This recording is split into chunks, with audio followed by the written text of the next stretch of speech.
Tarix va din. Din insoniyat tarixida har qanday bir millat yoki qavm va yoki ma'lum insonlar to'pi ichida ularning tipi, irqi va jinsining har xil bo'lishiga qaramay, ular orasida ma'naviy qimmat va ruhiy oziq sifatida yer olgan muhim elementlar jumlasidandir.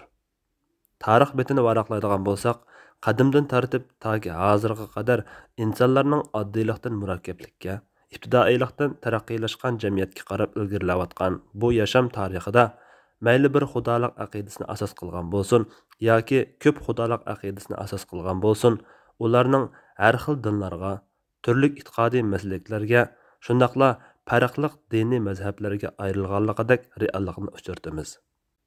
Masalan, qadimda hayvonotlarga, uchar qushlarga, dal-daraxtlarga, o't-otashlarga, haykallarga, qo'ram toshlarga, quyosh va yulduzlarga cho'qinadigan millatlar o'tganligi ma'lum. Hatto tarixda o'z irqidan sanaladigan odamlarga va o'z qo'li bilan yasab chiqqan butlarga cho'qinish hodisalarimi ig'ir darajada mavjud bo'lib, bularning hozirgi davrga qadar davomlashib kelayotganlari ichida hayvonotlarga, butlarga va shaxslarga cho'qinishni asos qiladigan dinlar bakrak ko'zga chaliqadi. Shunisi muqarrarki, din insonlar hayotida kam bo'lsa bo'lmaydigan ma'naviy qimmat, ruhiy kuch va oziqdir. Mayli u din bizning tasqimimizda to'g'ri yoki xato deb qaralgan bo'lishidan qat'iy nazar, insonlarning tug'ma sog'lom engi, saf tabiati ularga odam bolasining hammaga qodir bo'lolmaydiganligini, o'zi va o'zi yashayotgan koinotdagi jimiy mavjudotdan har xil ustun turadigan yuksak va qudratli bir kuchga muhtoj ekanligini hamisha eslatib turadi. Din bilan inson orasidagi munosabat tarix mobaynida izchil holda o'zaro hamrohlik, yetaklanish, ergashish va aqida qilish asosida rangarang tus va har xil nom atoqlarda mavjud bo'lib keldi. Bu bizga dindorlikning insonlarning tug'ma tabiatida bor bo'lgan asli narsa ekanligini, dinsizlikning kelgundi va keyin yamragan vabo ekanligini uqtirib beradi. Mutafakkur olim Abdurahmon Habannaka al-Maydoni aytgandek, navoda biz insoniyatning apridi bo'lishidan tortib toki davrimizgacha bo'lgan jarayonga nazar tashlaydigan bo'lsak, sog'lom aql va suzuk ong bilan yashaganligi kishi garchi hayotining ma'lum mazgillarida bir qism gumon va savollar bilan tangriqab qolsa-mu, koinotning yo'nalishini va boshqurishini o'z ilkida tutib kelayotgan bir kuchning mavjudligiga e'tiqod qilmay bu olamdan xo'shlashmagan.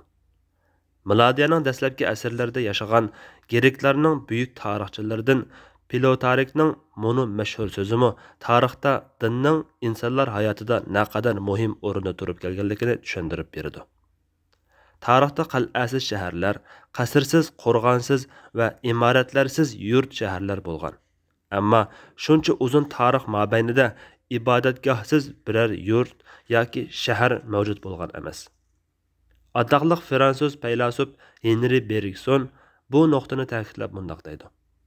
Darhaqiqat, ilm-fandan bexabar, san'ati va falsafasi yo'q xalq mavjud bo'lib boqqan bo'lsa-mu, ammo dini yo'q insonlar to'pi mavjud bo'lib boqmagan. Mana bu haqiqat Qur'on Karimda o'ttirg'a qo'yilgan bo'lib, Qur'on bu haqda xabar berib mundaq deydi.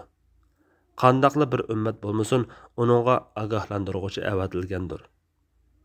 Doktor Umar ibn Abdul Aziz al-Qurashi yuqorqi oyat ustida to'xtalib mundaq deydi. Inson har vaqt imonga, dinga va diniy aqidaga muhtoj. Chunki din hayotning muhim zaruriyatlari va ehtiyojlari jumlasidandir. Inson hech qachon yaratquchisiga ishonish va uningga qulchilik ko'rsatishdan behojat bo'lgan emas. Shuningmi, inson apridi bo'lgandan tortib yer yuzida e'tiqod va dindan xoli biror millat yoki xalq mavjud bo'lgani yo'q. Mana bu Alloh taolaning qandaqli bir ummat bo'lmasin, uningga ogohlantiruvchi avatilgandir degan so'zining amaliyatidir. Oyatdagi ogohlantiruvchi degan so'z orqali payg'ambarlar, elchilar va payg'ambarlarning ilmini miros qilib olgan ulamolar ko'zda tutilgan bo'lib, ular ummatni Allohga kufrlik qilishning, Allohning kitoblarini, elchilarini va ular elib kelgan shariatlarni inkor qilishning oqibatidan ogohlantirdi. Ularni yaratquchisiga sherik keltirish, uningga asiylik qilish va uning payg'ambarlarga xiyonat qilish qatorliq jinoyatlarning ilib keladigan xatarlaridan ogohlantirdi. Shundaqla ularni axloqiy chiriklikdan kelib chiqadigan zulm, yomonlik va buzuqchiliklardan to'sidi. Demak, din umumyuzlik holda insonlar hayotining ayrilmas ma'naviy parchasi sifatida ular bilan birlikda izchil davr surib ilinishga arzigudak darajada ahamiyatga erishalmagan va diqqat tortilmagan. Hatto xudosizlik hodisasi benormal hodisa sifatida qaralib kelgan. Xuddi ko'p xudolik hodisasi turli omillar ta'sirida bir xudolik aqidasidan keyin o'ttirg'i chiqqaniga o'xshashla, dinsizlikmi aslida ma'lum bir dinga aqida qilishdek tabiiy jarayonga so'qinib kirgan edi. Bu nuqtadan dinsizlikni yer yuzida keyin paydo bo'lgan hodisa yoki sog'lom ruhga qo'ngan bir turlik o'sma deb aytish mumkin. Pilotarikning tarixga qaratgan yuqorqi bahosidan bu nuqtalarni his qilib yetish tamoman mumkin albatta.